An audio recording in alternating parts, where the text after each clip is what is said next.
Daniel भविष्यवक्ता की पुस्तक अध्याय 6। दानियल अध्याय 6।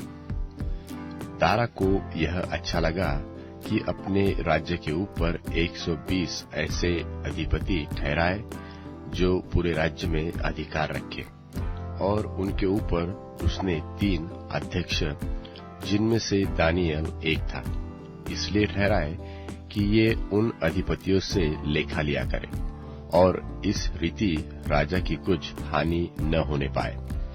जब यह देखा गया कि दानियल में उत्तम आत्मा रहती है, तब उसको उन अध्यक्षों और अधिपतियों से अधिक प्रतिष्ठा मिली।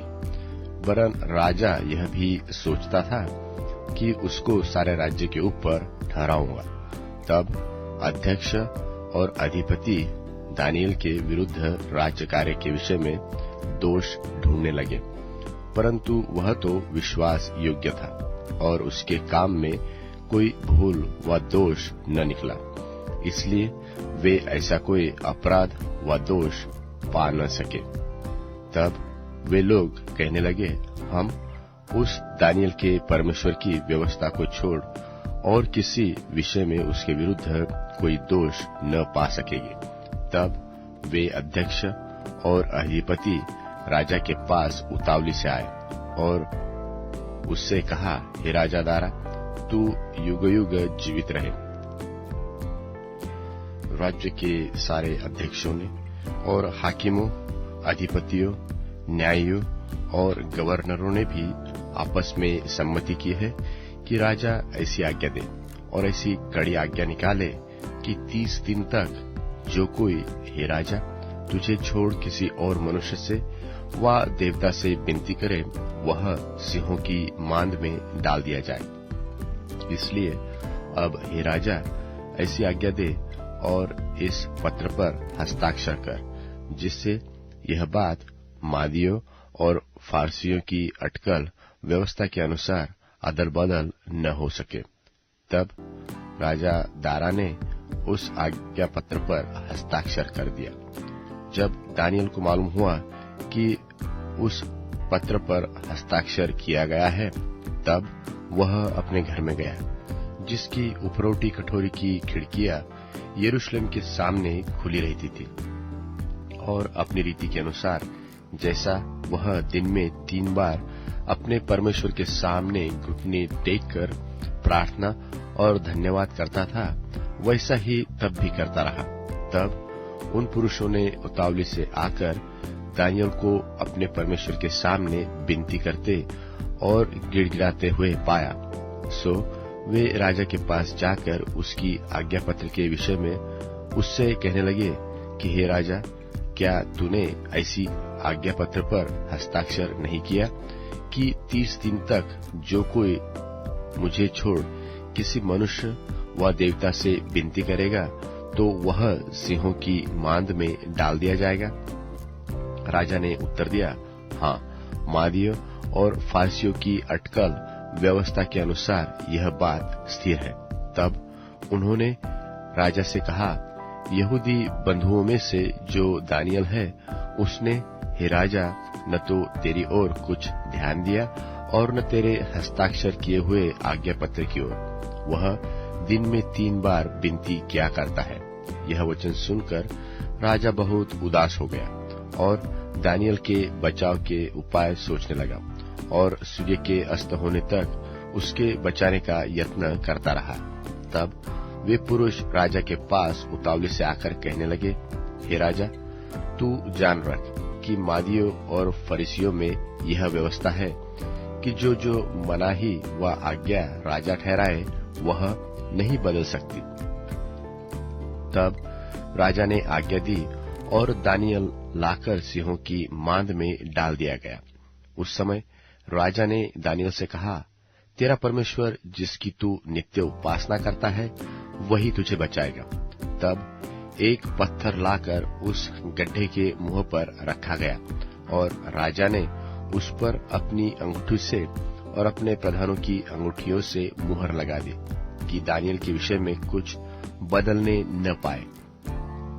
तब राजा अपने महल में चला गया और उस रात को बिना भोजन पड़ा रहा और उसके पास सुख विलास की कोई वस्तु नहीं पहुंचाई गई और नींद भी उसको नहीं आई। भोर को वह फटते ही राजा उठा और सिंहों के गड्ढे की ओर फुर्ती से चला गया। जब राजा गड्ढे के निकट आया तब शोक भरी वाणी से चिल्लाने लगा और दानियल से कहने लगा, हे दानियल, हे जीवते परमेश्वर के दास, क्या तेरा परमेश्वर जिसकी तू नित्य उपासना करता है तुझे सिंहों से बचा सका है? तब दानियल ने राजा से कहा, हे राजा, तू युग युग जीवित रहे। मेरे परमेश्वर ने अपना दूत भेजकर सिंहों के मुंह को ऐसा बंद कर दिया कि उन्होंने मेरी कुछ भी हानि नहीं की। इसका कारण यह है कि मैं उसके सामने निर्दोष पाया गया और हे राजा, तेरी भी मैंने कुछ हानि नहीं की। तब राजा ने दानियल के विषय में बहुत आनंदित होकर उसको गड्ढे में से निकालने की आज्ञा दी और दानियल गड्ढे में से निकाला गया और उसमें हानि का कोई चिन्ह न पाया गया, क्योंकि वह अपने परमेश्वर पर विश्वास रखता था। और राजा ने आज्ञा दी कि जिन पुरुषों ने दानियल की चुगली खाई थी वे अपने लड़के बालों और स्त्रियों समेत लाकर सिंहों के गड्ढे में डाल दिए जाए। और वे गड्ढे में की पेंदी तक न पहुंचे थे कि सिंहों ने उन पर झपटकर सब हड्डियों समेत उनको चबा डाला। तब दारा राजा ने सारी पृथ्वी के रहने वाले देश देश और जाति जाति के सब लोगों और भिन्न भिन्न भाषा बोलने वालों के पास यह लिखा कि तुम्हारा बहुत कुशल हो। मैं यह आज्ञा देता हूँ कि जहाँ जहाँ मेरे राज्य का अधिकार है वहाँ वहाँ के लोग दानियल के परमेश्वर के सन्मुख कांपते और थरथराते रहे, क्योंकि जीवता और युगानुयुग तक रहने वाला परमेश्वर वही है। उसका राज्य अविनाशी और उसकी प्रभुता सदा स्थिर रहेगी। जिसने दानियल को सिंह से बचाया है वह बचाने और छुड़ाने वाला है और स्वर्ग में और पृथ्वी पर चिन्हों और चमत्कारों का प्रकट करने वाला है। और दानियल दारा और कुस्रू फारसी दोनों के राज्य के दिनों में भाग्यवान रहा। दानियल भविष्यवक्ता की पुस्तक अध्याय 7।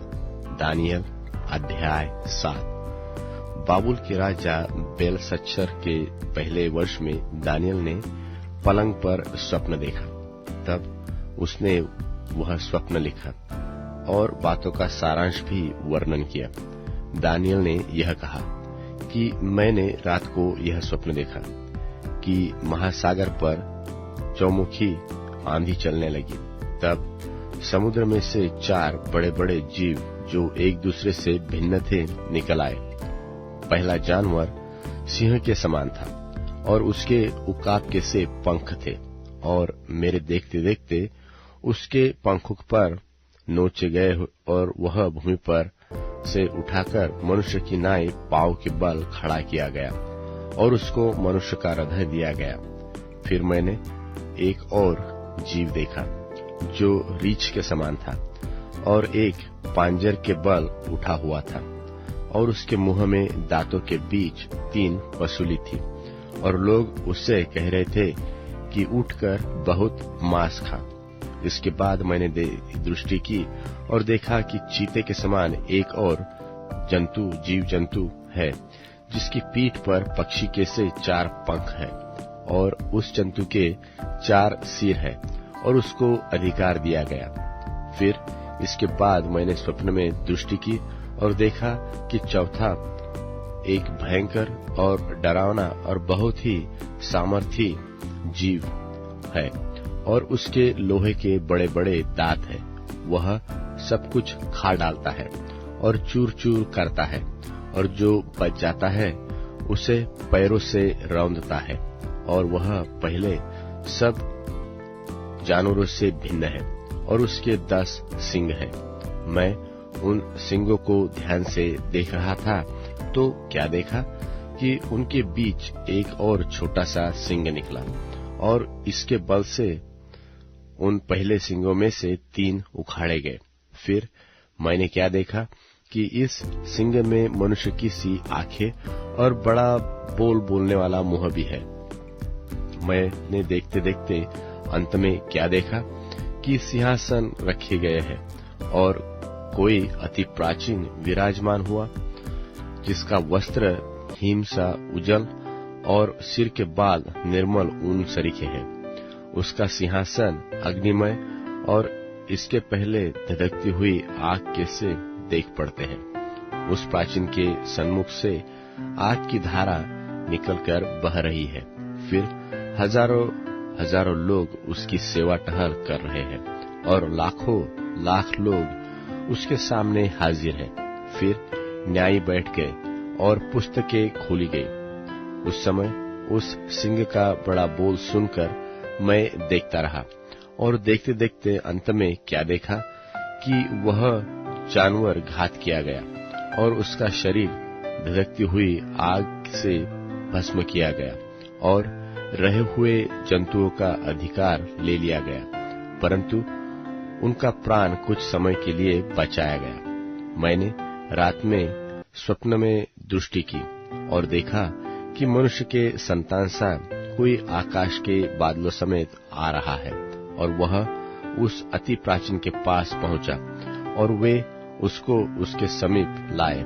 तब उसको ऐसी प्रभुता, महिमा और राज्य दिया गया कि देश देश और जाति जाति के लोग और भिन्न भिन्न भाषा बोलने वाले सब उसके अधीन हो। उसकी प्रभुता सदा की और अटल और उसका राज्य अविनाशी ठहरा। और मुझ दानियल का मन विकल हो गया और जो कुछ मैंने देखा था उसके कारण मैं घबरा गया। तब जो लोग आसपास खड़े थे उनमें से एक के पास जाकर मैंने उन सारी बातों का भेद पूछा। उसने यह कहकर मुझे उन बातों का अर्थ बता दिया कि उन 4 बड़े बड़े जानवरों का अर्थ 4 राज्य है जो पृथ्वी पर उदय होंगे, परंतु परम प्रधान के पवित्र लोग राज्य को पाएंगे और युगान युग उनके अधिकारी बने रहेंगे। तब मेरे मन में यह इच्छा हुई कि उस चौथे जानवर का भेद भी जान लो, जो और तीनों से भिन्न और अति भयंकर था।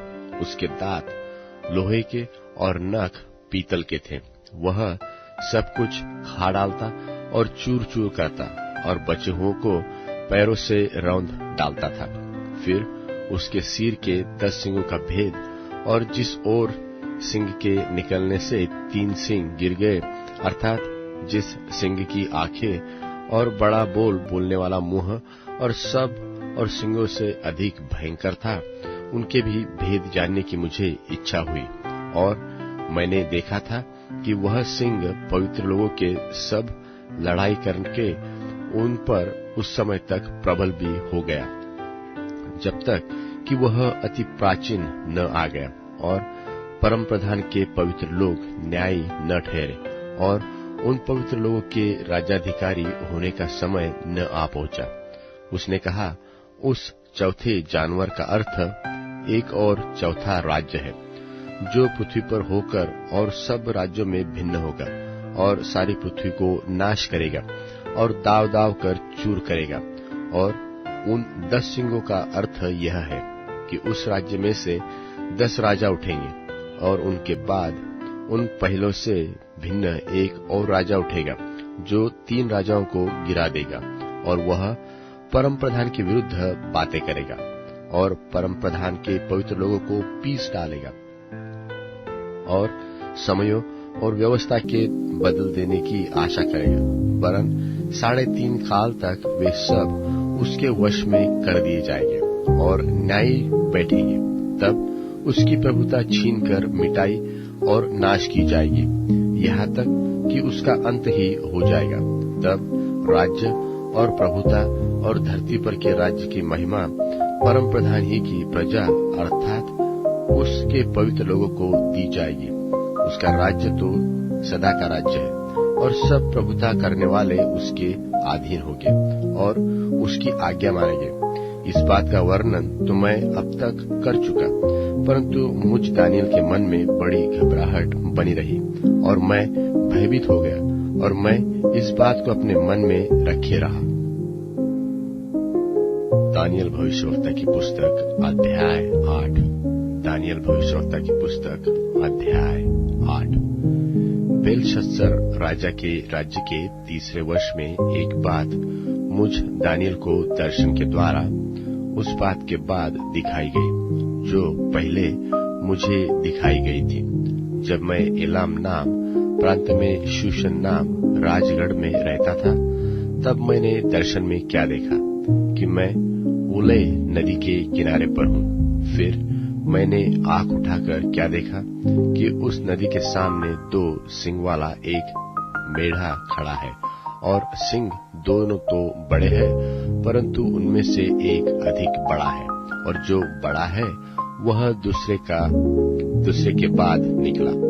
मैंने उस मेढ़े को देखा कि वह दक्षिण पश्चिम उत्तर की ओर सिंग मारता रहा है और न तो कोई जंतु उसके सामने खड़ा रह सकता है और न कोई किसी को उसके हाथ से बचा सकता है, और वह अपनी ही इच्छा के अनुसार काम करके बढ़ता जाता है। मैं सोच ही रहा था तो फिर क्या देखा कि एक बकरा पश्चिम देश से निकलकर सारी पृथ्वी के ऊपर ऐसा फिरा कि चलते समय भूमि पर पांव न छुआया, और उस बकरे की आंखों के बीच एक देखने योग्य सिंग था, और वह उस 2 सिंग वाले मेढ़े के पास जाकर, जिसको मैंने नदी के सामने खड़ा देखा था, उस पर चलकर अपने पूरे बल से लपका।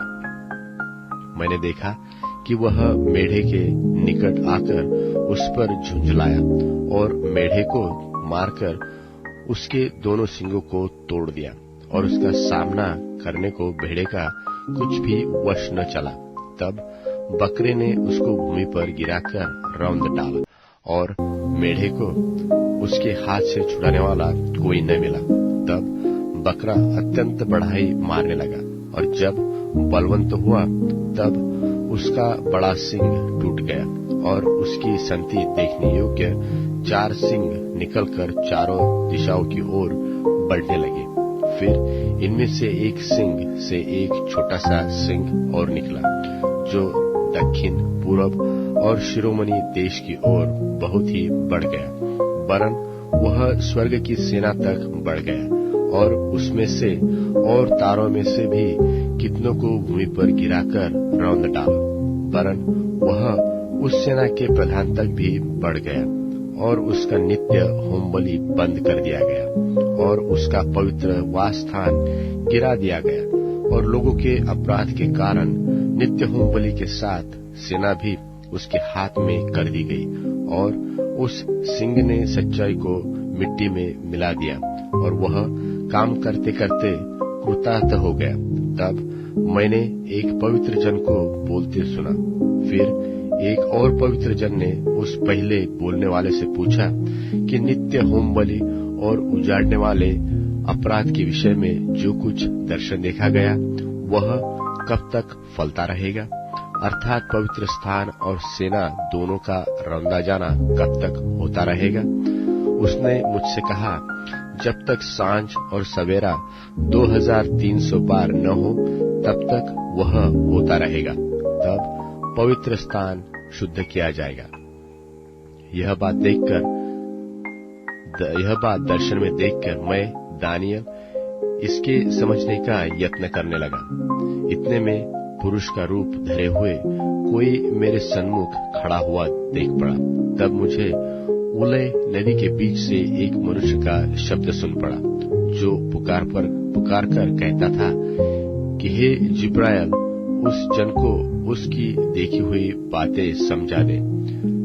तब जहां मैं खड़ा था वह मेरे निकट आया, और उसके आते ही मैं घबरा गया और मुंह के बल गिर पड़ा। तब उसने मुझसे कहा, हे मनुष्य के संतान, उन देखी हुई बातों को समझ ले, क्योंकि उनका अर्थ अंत ही के समय में फलेगा। जब वह मुझसे बातें कर रहा था, तब मैं अपना मुंह भूमि की ओर किए हुए भारी नींद में पड़ा था, परंतु उसने मुझे छूकर सीधा खड़ा किया। तब उसने कहा, क्रोध भड़कने के अंत के दिनों में जो कुछ होगा वह मैं तुझे जताता हूँ, क्योंकि अंत के ठहराए हुए समय में वह सब पूरा हो जाएगा। जो 2 सींग वाला मेढ़ा तूने देखा है, उसका अर्थ मादियों और फरीसियों के राज्य से है, और वह रोआर बकरा यूनान का राज्य ठहरा है। और उसकी आंखों के बीच जो बड़ा सिंग निकला वह पहला राजा ठहरा, और वह सिंग जो टूट गया और उसकी संति 4 सिंग जो निकल आए। इसका अर्थ यह है कि उस जाति से 4 राज्य उदय तो होंगे, परंतु उनका बल उसका सा न होगा। और उन राज्यों के अंत समय में जब अपराधी पूरा बल पकड़ेंगे, तब क्रूर दृष्टि वाला और पहली उपजने वाला एक राजा उठेगा, और उसका सामर्थ्य बड़ा तो होगा, परंतु उस पहले राजा का सा नहीं, और अद्भुत रीति से लोगों को नाश करेगा और कृतार्थ होकर काम करता जाएगा, और सामर्थियों को और पवित्र लोगों के समुदाय को नाश करेगा। और उसकी चतुराई के कारण उसका छल सफल होगा, और वह मन में फूल कर निडर रहते हुए बहुत लोगों को नाश करेगा। वरन वह सब हाकिम के विरुद्ध भी खड़ा होगा, परंतु अंत को वह किसी के हाथ से बिना मार खाए टूट जाएगा। और अब सांझ और सवेरे के विषय में जो कुछ तूने देखा है और सुना है वह सच बात है, परंतु जो कुछ तूने दर्शन में देखा है उसे बंद रख, क्योंकि वह बहुत दिनों के बाद फलेगा। तब मुझ दानियल का बल जाता रहा, और मैं कुछ दिन तक बीमार पड़ा रहा। तब मैं उठकर राजा का कामकाज फिर करने लगा, परंतु जो कुछ मैंने देखा था उससे मैं चकित रहा, क्योंकि उसका कोई समझाने वाला न रहा।